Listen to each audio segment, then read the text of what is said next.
यहाँ तक हम लोगों ने देखा, ठीक है। यूनिट रिस्पॉन्स में इनपुट दिया आर ऑफ एस, ठीक है। अब आर ऑफ एस जब इनपुट दिया तो आउटपुट ये मिला सी ऑफ एस। इतने समझ में आया।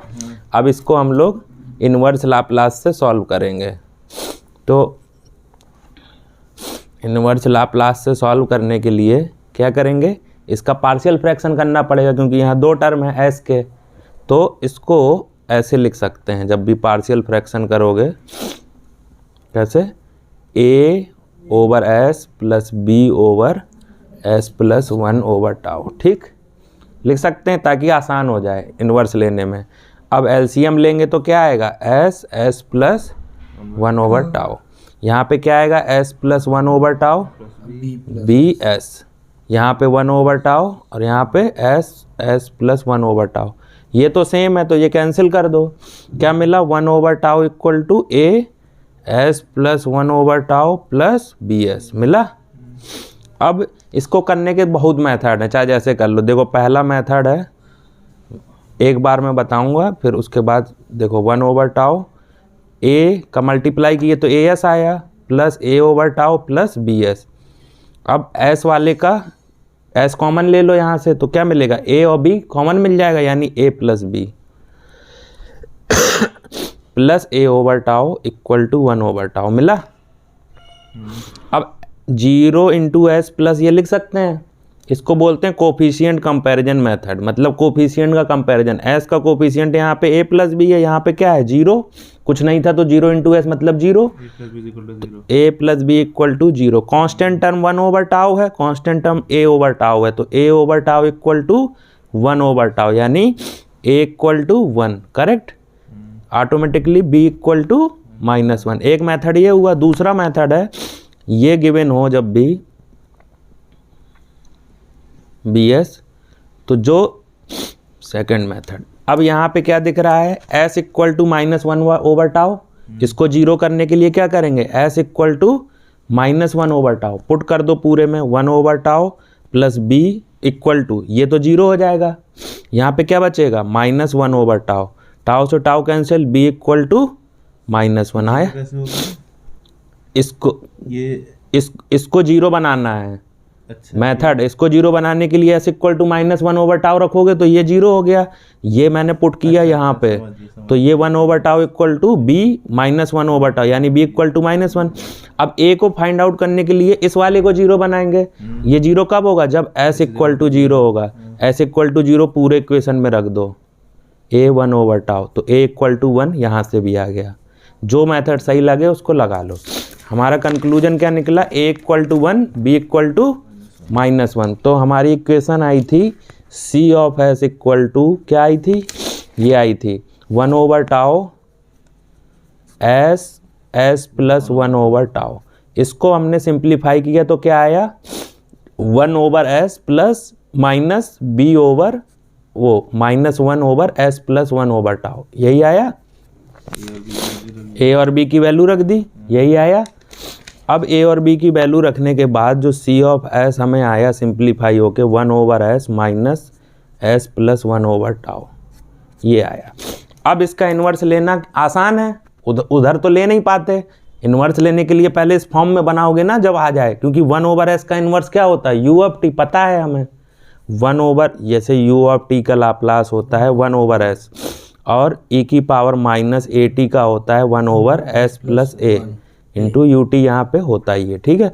तो इस फॉर्म में ला लिए। अब इन्वर्स लेते हैं, तो इन्वर्स ले में सी ऑफ टी क्या मिल जाएगा, इसका क्या होगा 1 ओवर एस का, L inverse 1 over S minus L inverse 1 over S plus 1 over tau. C of T equal to क्या हुआ, यू ऑफ टी हुआ इसका 1 ओवर एस का, माइनस इसका क्या होगा, देखो e की पावर -at का s प्लस ए की जगह पे क्या है 1 ओवर टाउ, तो e की पावर ए की जगह पे 1 over tau into T into u of t. तो c ऑफ टी जो मेरा निकल के आया 1 minus T over tau into u of T, ये निकल के आया मेरा। इसमें यू ऑफ टी क्यों लिखते हैं, u ऑफ टी होता ही है, u ऑफ टी का 1/s होता है। 1/s का तो यहाँ लिख दिए ऐसा ही ऑफ टी। हाँ इसमें तो नहीं है ना 1 इसमें है ना, ये देखो u ऑफ टी का 1/s, जब उसमें e की पावर -80 का मल्टीप्लाई होता है तब s प्लस ए होता है प्रॉपर्टी से, तो यहाँ पे u ऑफ टी तो लिखा ही जाएगा, लाप्लास का है। ठीक है, तो ये हमारा आ गया, इतना आ गया कि नहीं आ गया, इतनी समझ में आई बात कि नहीं, बताओ पोपो क्या आऊँ, हो जाएगा इतना, इतना समझ में आया। ये यूनिट रिस्पॉन्स, अब इसका भी कर्व बनाते हैं यूनिट रिस्पॉन्स का। तो हम निकाल क्या रहे हैं, ये यूनिट रिस्पॉन्स निकाले, यूनिट रिस्पॉन्स मतलब यूनिट इनपुट देने पे आउटपुट की वैल्यू क्या होगी, स्टैंडर्ड आउटपुट है ये यूनिट पे। आज जब हमने ओपन लूप ट्रांसफर फंक्शन दिया, ओपन लूप का है को यार, क्लोज लूप चल रहा है शुरू से, ये इम्पल्स रिस्पॉन्स निकाले। अच्छा ये क्लोज पे लेके आए थे। हाँ ये इम्पल्स रिस्पॉन्स यहाँ निकाले हम लोग। रुकिए एक मिनट, इसका बेसिक वाला फार्मूला रख दिए, फिर इसका इन्वर्स लाप्लास किए, ए और बी के वैल्यू पार्शियल से रख दिया यहाँ पे, फिर पार्शियल से हमने ट्रांसफर फंक्शन ये निकाल लिया, फिर इन्वर्स से ये बना लिया। तो ये हम कब वैल्यू पुट करेंगे, जब बोलेगा ना इम्पल्स रिस्पॉन्स बताओ क्लोज लूप ट्रांसफर फंक्शन का। ये इम्पल्स रिस्पॉन्स नहीं है यार, इम्पल्स रिस्पॉन्स तो हम लोग ये निकाले थे, मैंने पहले तुमको फर्स्ट ऑर्डर सिस्टम बताया, फर्स्ट ऑर्डर के बाद पहले इम्पल्स रिस्पॉन्स दिया, इम्पल्स रिस्पॉन्स ये आ रहा था, ये क्लोज लूप का, क्लोज ही लूप का निकालोगे ना। ओपन का भी निकाले थे ना हम लोग पर, ओपन का हाँ ओपन नहीं, फर्स्ट ऑर्डर डेरिवेटिव का 1/s प्लस टाउ। फर्स्ट का कहाँ निकाले हैं यार इम्पल्स, पहले आप पढ़ाए थे ना, रुकिए मैं तो रिकॉल करूँ, रिकॉर्डिंग रुकिए एक बार। अरे चलने दो, तुम बताओ। देखिए फर्स्ट ऑर्डर रिस्पॉन्स हमने टाइम निकाला, टाइम रिस्पॉन्स, तो हमने ये निकाला कि जो भी आर ऑफ एस होता है ए अपन टाउ एस में जाता है, ठीक है, उसका हमने ट्रांसफर फंक्शन निकाला जो कि यूनिवर्सल 1/टाउ एस प्लस इतना आ गया था। ठीक है, ये हमारा फर्स्ट ऑर्डर टाइम रिस्पॉन्स का हो गया था। अब आपने क्या बताया था इसके बाद, इसके बाद ये ट्रांसफर फंक्शन निकल गया मेरा फर्स्ट ऑर्डर का, कि ये इतना होता है। ट्रांसफर फंक्शन का मतलब होता है आउटपुट अपॉन इनपुट। अब मैंने इनपुट पे पहला इनपुट दिया R of S equal to 1, यानी कि इम्पल्स इनपुट देने पे आउटपुट क्या मिलेगा, ये मिलेगा स्टैंडर्ड। फिर इसी में इसी फंक्शन पे जब यूनिट रिस्पॉन्स निकालेंगे, यूनिट 1 देंगे, तब हमें ये कहानी मिली इतनी। तो इसी तरीके से हम बेसिक सिग्नल का आउटपुट हर सिस्टम का निकाल के देखेंगे कि पहले हमने इम्पल्स निकाला, यूनिट निकाला, यूनिट पे क्या मिल रहा है, यूनिट पे ये मिल रहा है। अब रैंप पे निकालेंगे, पहले t इक्वल टू 0 पे c ऑफ t कितना हो जाएगा, 1 माइनस e की power 0 over tau, means 1 minus 1 equal to 0 मिला। अच्छा तीनों पूछ सकता है, यूनिट, रैंप, इम्पल्स। और t इक्वल टू इनफाइनाइट पे क्या होगा, 1 माइनस e की पावर माइनस इनफाइनाइट मतलब 1। अब ये बताओ इसका कैसे बनेगा, c ऑफ t रिस्पॉन्स कैसे बनेगा, t इक्वल टू 0 पे इसका रिस्पॉन्स 0 है, t इक्वल टू इनफाइनाइट पे क्या है 1 है, तो कैसे बनेगा बता, नीचे की तरफ आएगा। एक मिनट चेक कर लेंगे। ठीक है, तो t इक्वल टू इनफाइनाइट पे यहाँ कहीं पे ये वैल्यू 1 है और 0 पे 0 है, तो इस तरीके से ये इंक्रीजिंग है। इंक्रीजिंग है कि नहीं है, ऐसे दिखाते हैं ना गुरु। हाँ थोड़ा साइनोसॉइडल बनेगा इस टाइप से। ठीक है, अब इधर पे देखो, इधर पे कर्व क्या हो रहा था, इधर पे कर्व डिक्रीजिंग, यहाँ पे इधर पे डिक्रीजिंग था, ऐसे ऐसे वैल्यू जा रही थी। ठीक है, रैंप पे इंक्रीजिंग है, यूनिट पे इधर पे क्या है, वैल्यू इंक्रीज हो रही है, तो इसको बोलते हैं चार्जिंग इक्वेशन। क्या बोलते हैं, चार्जिंग। जब तुम आरसी और आरएल नेटवर्क पढ़ोगे तो उधर पे ये इक्वेशन यूज होगी। ठीक है, ये है चार्जिंग इक्वेशन और ये है डिस्चार्जिंग इक्वेशन। इतनी समझ में आई बात। अब इसका निकालते हैं टाइम कांस्टेंट। तो इसका टाइम कांस्टेंट कैसे निकलेगा, इसका टाइम कांस्टेंट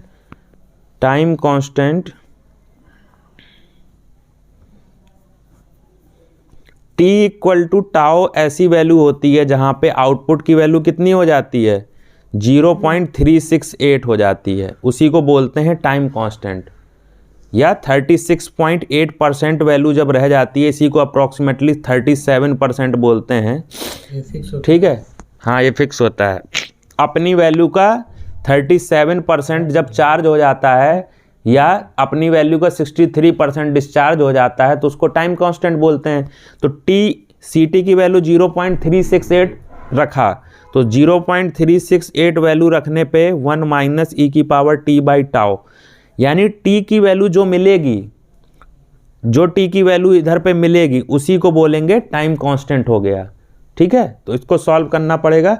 तो अभी जब इक्वेशन दी जाएगी तो बताऊंगा। ठीक है, इसके बाद क्या है, एरर पे आ जाओ। एरर देख लो, एरर कहाँ क्या मिलेगी। इधर इसका जो तुम टाइम कांस्टेंट बताए थे, इधर में बताइए टाइम कांस्टेंट, इधर भी तो बताए थे। इधर का तो ये सीधा सीधा था, nearest pole to the origin, nearest pole. हाँ, इसका फिक्स है, इसका nearest pole to the origin हो जाएगा टाइम कांस्टेंट। इसके में कितने पोल आ रहे हैं, इसके में 2 पोल आ रहे हैं। कहाँ कहाँ पे, एक एस इक्वल टू 0 पे और S equal to -1 over tau पे। ठीक है, इसके हाँ इसके ये 2 पोल आ रहे हैं ना, एस इक्वल टू 0 पे और S equal to -1 over tau पे। ठीक है, तो ये 2 पोल आ रहे हैं इसके। तो ये चार्जिंग इक्वेशन है, वो डिस्चार्जिंग इक्वेशन है। ठीक है, अब आ जाओ रैंप पे। रैंप पे रिस्पॉन्स क्या होगा। हाँ, रैंप पे रिस्पॉन्स क्या होगा, इसमें भी इन्वर्स निकालेंगे, फिर पार्शियल करेंगे, फिर निकालेंगे ना। सबका क्वेश्चन कैसे बनता है? क्वेश्चन बनेगा, वो डायरेक्टली बोल देगा कि इसका यूनिट इम्पल्स, यूनिट रिस्पॉन्स ये है, तो तुम कंपैरिजन करोगे ना स्टैंडर्ड से, तभी टाउ की वैल्यू निकाल पाओगे। इक्वेशन निकालने उससे कंपेयर हाँ, उससे कंपेयर करोगे, या ट्रांसफर फंक्शन निकालने को कहेगा, कुछ भी पूछ सकता है। मैंने उसकी वैल्यू याद रखनी पड़ेगी तभी निकाल पाएंगे।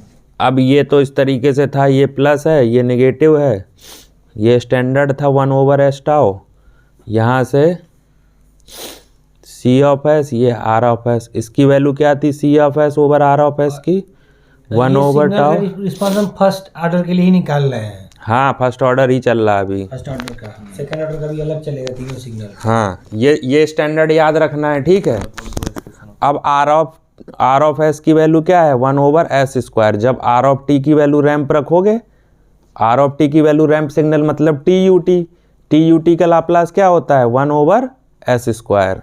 इनपुट है ये इनपुट सिग्नल है। ठीक है, रखो input signal, C of S equal to 1 over tau S plus 1 over tau into 1 over S square बना। अब इसको भी पार्शियल फ्रैक्शन से सॉल्व करना पड़ेगा, तभी इसका इन्वर्स निकाल पाओगे ना। ये तो लाप्लास डोमेन में आ गया, तो जब भी एस स्क्वायर होगा तो इसको पार्शियल फ्रैक्शन, ये मैथ का पार्ट है, ये कंट्रोल का पार्ट नहीं है। Partial a over S plus B over S square plus c over S plus tau, इसको इस फॉर्म में लिखते हैं। जब एस की पावर 2 रहती है तो a over S plus B over S square plus c over S plus 1 tau. अगर यहाँ फंस रहे हो तो एक बार पार्शियल फ्रैक्शन कहीं से पढ़ लो, इंटर की किताब से या कहीं से भी, तो मिल जाएगा। अब फिर वही मेथड है जिसमें सहूलियत हो, इसको एलसीएम लिया तो सेम आएगा। यहाँ पे आएगा a इंटू एस, यहाँ पे आएगा b s plus 1 over tau, और यहाँ पे आएगा c s स्क्वायर आएगा। कंपैरिजन करना चाहो कंपैरिजन कर सकते हो, चाहे जैसे कर लो। 1 ओवर टाउ इक्वल टू क्या मिला, a s plus b s plus b over tau plus c s square मिला। 1 ओवर टाउ इक्वल टू यहाँ से s common, a plus b, यहाँ से b ओवर टाउ, यहाँ से c s स्क्वायर। तो इसकी वैल्यू तो 0 हो जाएगी क्योंकि एस स्क्वायर का कोई टर्म नहीं है, तो c equal to 0, c equal to 0 ही आ रहा है। नहीं, सी इक्वल टू टाउ आएगा।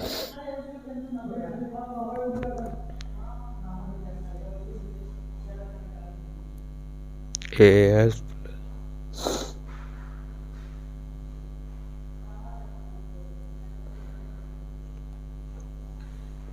इक्वल टू टाउ आ रहा है यहाँ से।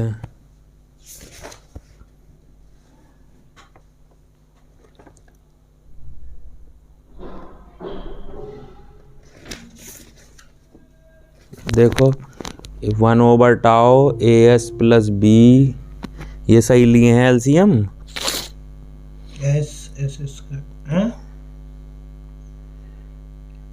अच्छा यहाँ गलती, एक एस छूट गया, वही तो, तभी तो गड़बड़ हो रहा। 1 ओवर टाउ इक्वल टू, यहाँ पे गड़बड़ हो गया, a s s plus 1 over tau आएगा plus B S plus C S square, ये मिला। ठीक है, 1 over tau equal to A S square plus A S over tau plus B S plus C S square, ठीक है ना।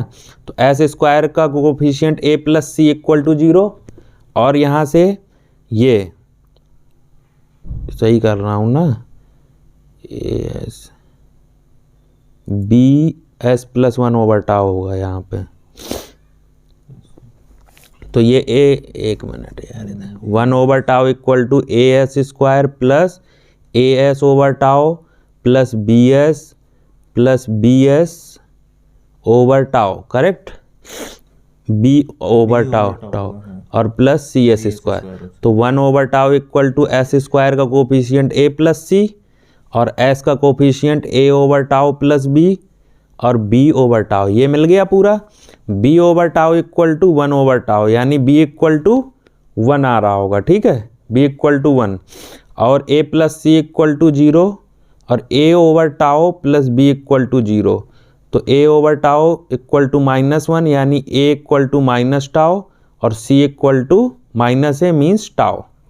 आ गई a B C की वैल्यू, इसको यहाँ पे रख देंगे तो ये पार्शियल फ्रैक्शन से सॉल्व हो गया, यानी सी ऑफ एस इक्वल टू आया हमारा कितना, ए की वैल्यू माइनस टाउ, तो -1 over S minus tau over S plus B की वैल्यू 1, तो 1 ओवर एस स्क्वायर और सी की value tau over S plus 1 plus tau. ये आ गया हमारा इसका एक्सप्रेशन, किसका, रैंप रिस्पॉन्स का।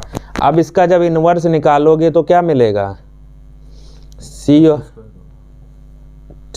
ऑफ टी इक्वल टू ये हो जाएगा टाउ यू टी, करेक्ट, ये हो जाएगा आर टी और ये हो जाएगा टाउ ई की power minus t into 1 over tau, e की पावर ए टी होता है ना, तो 1 over tau into u of t. तो इसको और सिंप्लीफाई लिख सकते हैं t u t, r t को लिख सकते हैं टी इंटू यू टी, ये होता है, ठीक है, आर टी इक्वल टू होता ही टी यू टी है, चाहे इसको टी यू टी लिखो और चाहे आर टी लिखो, प्लस टाउ ई की power minus T by tau U T. ये आया हमारा कौन सा रिस्पॉन्स, रैंप रिस्पॉन्स आया। इस तरीके से तीनों रिस्पॉन्स देख लिए। पहला रिस्पॉन्स कौन सा था, यूनिट, पहला था इम्पल्स रिस्पॉन्स, दूसरा था यूनिट, तीसरा था रैंप रिस्पॉन्स, ठीक है। तीनों रिस्पॉन्स हम लोगों ने देख लिए, बस इतना ही था इसमें, फर्स्ट ऑर्डर में इतना ही था, ठीक है। तो इसको मैं यहाँ पे लिख देता हूँ तीनों रिस्पॉन्स को। देखो अब मैं ट्रिक बताता हूँ, इतना कुछ याद रखने की ज़रूरत नहीं है, ये एक एनालिसिस था, ठीक है। क्या होता है जब इम्पल्स रिस्पॉन्स की वैल्यू कितनी थी, इम्पल्स रिस्पॉन्स की वैल्यू थी 1 ओवर टाउ, ठीक है, ई की power T by tau U T, ये बस याद रखना है। जो फर्स्ट हमने इम्पल्स रिस्पॉन्स निकाले थे, देखो यहाँ पे इम्पल्स रिस्पॉन्स हमने यहाँ पे निकाला था 1 ओवर टाउ ई की power T by tau U T, बस इसको याद रखना है, ठीक है। किसी भी सिस्टम में, कभी भी कंट्रोल सिस्टम में अगर तुम्हें इम्पल्स रिस्पॉन्स सपोज बोल दिया कि ये एक सिस्टम है फर्स्ट ऑर्डर, ठीक है, एंड इसका इम्पल्स रिस्पॉन्स तुम्हें 1 ओवर टाउ ई की power T by tau U T given है, या 1 इंटू ई की power 4 T u T given है, और बोला ये इसका इम्पल्स रिस्पॉन्स है, क्या है, इम्पल्स रिस्पॉन्स। क्वेश्चन इस टाइप से आएगा, तो वो ये पूछेगा कि ये इसका इम्पल्स रिस्पॉन्स है, what is the unit response of this signal. Impulse response दे के पूछ लेगा कि ये तो इम्पल्स रिस्पॉन्स हम दे रहे हैं तो ये आउटपुट मिल रहा है, लेकिन जब हम यूनिट रिस्पॉन्स देंगे तो आउटपुट क्या मिलेगा।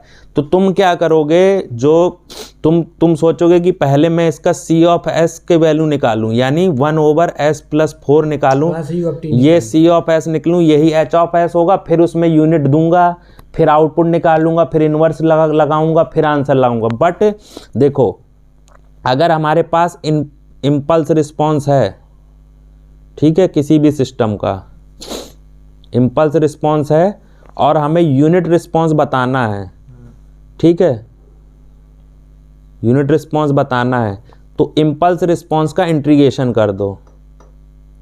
किसका इंटीग्रेशन, इम्पल्स रिस्पॉन्स का इंटीग्रेशन कर दो। देखो इसका इंटीग्रेशन करेंगे तो क्या आएगा,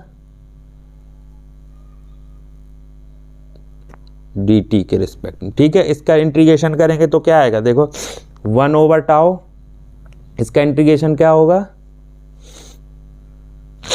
क्या e की पावर समथिंग का 0 से t के बीच में इंटीग्रेशन करना है, ठीक है। e की पावर माइनस t/τ का क्या होता है, e की पावर t का t/τ का सेम इंटू डिवाइड में -1/τ। इंटीग्रेशन आया कि नहीं, कैसे हुआ बताओ, कौन सा ये वाला इंटीग्रेशन। फर्स्ट रखते हैं, दूसरे का करते हैं डिफरेंशिएशन। इसी e की पावर माइनस t/τ का इंटीग्रेशन करना है तो e की पावर सेम ही आता है। e e की पावर x बनाया, x की जगह क्या माना था, minus t/τ -t/τ dx equal to dt/τ, यानी कि ये -1/τ कहाँ चला जाता है, डिवाइड में, तो ये रख दिया। लिमिट कहाँ से थी, 0 से t, तो ये इम्पल्स रिस्पॉन्स की एक बार इसका इंटीग्रेशन फिर x का इंटीग्रेशन, t की जगह पे t रखा, टाउ माइनस 0 रखेंगे एक बार लिमिट, e की पावर 0 ओवर -1/τ, ठीक है। ये बना इंटू क्या बना, ये e की पावर t/τ, ये कैंसिल हो जाएगा, माइनस यहाँ प्लस यहाँ, इतना बन गया। तो देखो 1 माइनस e की पावर t/τ ut, ये हमारा बन रहा है कि नहीं, सेम आ रहा है। देखो यूनिट रिस्पॉन्स जो हम लोगों ने निकाला था यहाँ पे c of t equal to 1 minus e की पावर t/τ, यहाँ पे भी वही आ रहा है। यानी कि अगर इम्पल्स रिस्पॉन्स गिवन है और यूनिट रिस्पॉन्स निकालना है तो क्या करोगे, इंटीग्रेशन। और अगर वो ये पूछ लेता कि इसका, वो ये बोल देता जस्ट अपोजिट कि यूनिट रिस्पॉन्स गिवन है c of t equal to 1 minus e की पावर t/τ ut, और वो पूछता what is the impulse response, differentiation तो क्या करोगे, इसका डिफरेंशिएशन करोगे, कर दो 1 का 0, इसका क्या होगा t/τ, और इसका होगा -1/τ। u ऑफ t का डिफरेंशिएशन r ऑफ t, तो क्या होगा, माइनस से माइनस, देखो सेम आ रहा है, सेम नहीं आएगा, सेम आ रहा है क्या, देखो c of t equal to 1/τ, अरे ये गलती कर गए, ये मल्टीप्लाई होता है डिफरेंशिएशन में, फर्स्ट फंक्शन सेकंड, ठीक है। तो ये वही आ रहा है, माइनस माइनस प्लस 1/τ e की पावर t/τ ut, वो हाँ ये ut, ठीक है। ये देखो वही आ रहा है इम्पल्स। डिफरेंशिएशन कैसे करेंगे, फर्स्ट टर्म सेकंड टर्म इसमें कैसे? नहीं फर्स्ट टर्म, अरे यार तुम लोग वो गलत बोलता है आधा से ज़्यादा, तो कहाँ इसमें फर्स्ट इंटू सेकंड लगेगा, हम कहाँ बोले हैं कोच, तुम अभी बोले फर्स्ट इंटू सेकंड, नहीं हम बोले फर्स्ट और सेकंड दो फंक्शन थोड़ी ना इसमें दिया हुआ है, इसका डिफरेंशिएशन करना है। ये इम्पल्स, ये यूनिट रिस्पॉन्स है, ठीक है। अब इसका 1 का डिफरेंशिएशन क्या होगा, 0 माइनस इसका डिफरेंशिएशन क्या होगा, सेम होगा, सेम होगा, उसके बाद माइनस टी अपॉन टी का करेंगे। अब इसका जब करोगे तो इसका क्या होगा, -1/τ चेन रूल से मल्टीप्लाई हो जाएगा। u ऑफ t का क्या होता है, डेल टी होता है, तो उसको लिखो ना लिखो, तो क्या हुआ, माइनस माइनस प्लस हो गया 1/τ e की पावर t/τ, यही बचा ना, तो यही तो इसका इम्पल्स रिस्पॉन्स है। तो अगर अब हमारे पास क्या क्या मिल गया, इम्पल्स से यूनिट में जाना हो तो इंटीग्रेशन, यूनिट से इम्पल्स में आना हो तो डिफरेंशिएशन। अब इम्पल्स से c of t equal to 1/τ e की पावर t/τ ut से पहले इंटीग्रेशन करेंगे तो क्या मिलेगा, यूनिट, ठीक। यूनिट क्या मिला, c of t equal to 1 minus e की power t/τ u of t मिला। और इससे एक बार और इंटीग्रेशन करेंगे तो क्या मिलेगा, रैंप रिस्पॉन्स। तो c of t equal to, जब इंटीग्रेशन करोगे तो ये तुम्हारा होमवर्क है कि इधर पे रैंप रिस्पॉन्स क्या मिलेगा, जो आउटपुट लाए थे वही तो आएगा, हाँ वही आएगा, लेकिन खुद से करके देखो ना एक बार। और अगर हमें रैंप से यूनिट में जाना है, ठीक है, तो डिफरेंशिएशन करेंगे, और इससे इस पे जाना है तो डिफरेंशिएशन, अगर इससे यहाँ पे आना है तो डबल इंटीग्रेशन, इस पे यहाँ से यहाँ तक जाना है तो डबल डिफरेंशिएशन। इस तरीके से तुम पूरा याद रखने की ज़रूरत नहीं है, ये ट्रिक अप्लाई कर सकते हो, ठीक है। तो फर्स्ट ऑर्डर में इतना ही था, क्लियर हुआ। अब ये जैसे ये इम्पल्स था, इसके यूनिट में बदल रहे हैं, तो 4 ऑफ मतलब e to the power 4 of t भी होगा तो वही आएगा, क्या वही आएगा? तो इम्पल्स में 4 है ना, जैसे वैल्यू चेंज है, वैल्यू दी गई है, हम्म, तो ये होगा तो यही आएगा। यही का आएगा, जो उसका होगा वो आएगा। इसका निकालना 4 रह के चलेंगे ना, हाँ, 4 जो ऑप्टी। होगा वो निकालेंगे। इसमें क्वेश्चन कैसे पूछेगा कि कंपेयर कराने के लिए कोई एक इक्वेशन दे के इसको इम्पल्स से टाउ की वैल्यू निकालने के लिए, ऐसा क्वेश्चन? हाँ, यही पूछेगा, रिस्पांस के बारे में पूछ ले, कुछ भी पूछ सकता है वो। एक दो क्वेश्चन पिछले देख लेते हैं। मान के में है, मान के ठीक, मान के नहीं यार, इसमें दे दीजिए। ये उठाओ, ये बुकलेट जो ऊपर रखी है खुली। या मुझे मान के दीजिएगा तब तक सर। थ्योरी भी आता है इसमें? हाँ, थ्योरी भी पूछ लेते हैं। क्वेश्चंस एमसीक्यू टाइप से।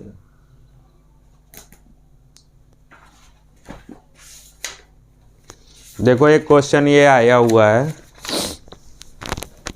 ये है question, the unit impulse response of a system having transfer function k over s plus a is shown about the value of alpha is. ठीक है, तो तुम्हें स्टैंडर्ड मैंने बताया s प्लस ये ट्रांसफर फंक्शन दिया है। तुमने क्या स्टैंडर्ड ट्रांसफर फंक्शन पढ़ा है? 1 over tau s plus tau.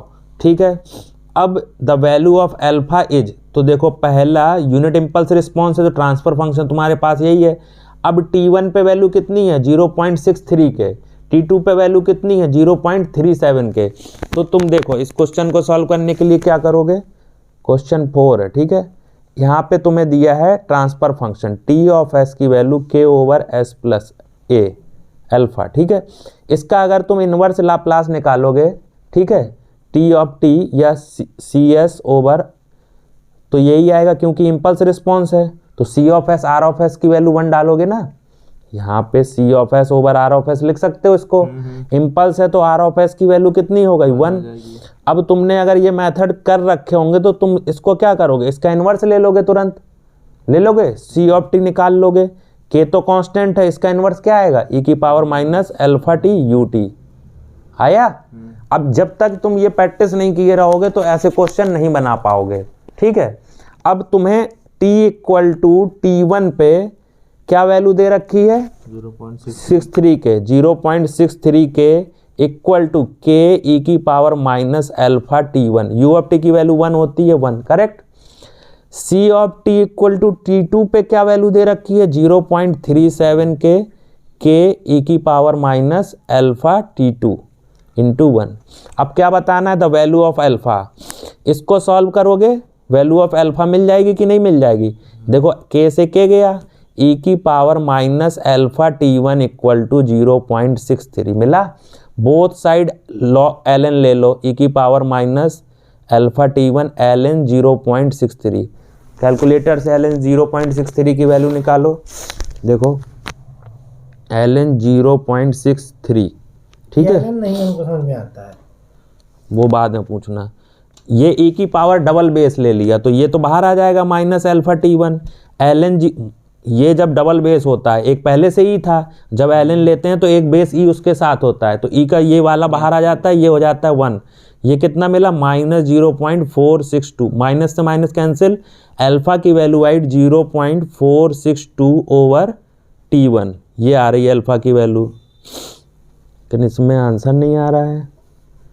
एक minute, 0.63 K equal to e की पावर माइनस अल्फा 21, के से के कैंसिल हुआ, ln 0.63 0.46 करेक्ट तो आ रहा है अल्फा के। दोनों को जोड़ दिया है क्या? t1 t2 को, उससे क्या मतलब है? 1 हो जाएगा ना। उससे नहीं मतलब है, 4। गुरुदेव आप इसमें एक ही क्वेश्चन लेके चल रहे हैं ना, तो सेकंड वाले की भी तो कोई वैल्यू होगी। ये आया है अल्फा की वैल्यू t1 के उसमें, तो ये ऑप्शन मैच नहीं कर रहा है।